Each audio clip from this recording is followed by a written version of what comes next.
బీసీలకు ప్రాధాన్యత ఇవ్వాలన్న వైసీపీ విధానం ఆకట్టుకునేలా ఉందని మాజీ మంత్రి ధర్మాన ప్రసాదరావు అన్నారు.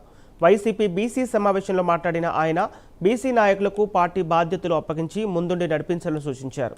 గత 5 ఏళ్ల జగన్ ప్రభుత్వంలో బీసీల కోసం చేపట్టిన కార్యక్రమాలు, కల్పించిన రాజకీయ ప్రాతినిధ్యాన్ని బీసీ నాయకులే ప్రజల్లోకి తీసుకెళ్లాలన్నారు. ప్రధాన ప్రతిపక్షంగా ఉన్న వైసీపీలో బీసీ నాయకుల బాధ్యత మరింత పెరిగిందని చెప్పారు. భూములు, ఉపాధి, పరిశ్రమలు, ఆర్థిక అవకాశాల్లో బీసీలకు సమాన వాటా కోసం అవసరమైతే రాజకీయ పోరాటం చేయాలని పిలుపునిచ్చారు.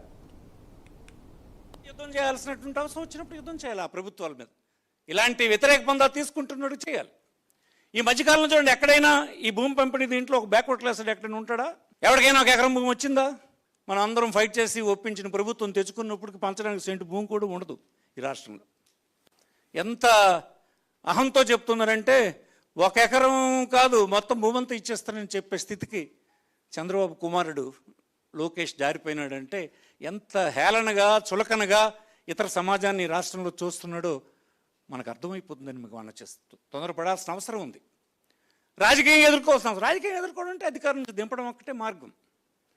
దింపడమే కాదు, మనకు అనుకూలమైన నిర్ణయాలు చేసేటువంటి నాయకత్వాన్ని ఒప్పించే పని కూడా మనం రెండో వైపు చేయాలి. ఇవన్నీ గట్టిగా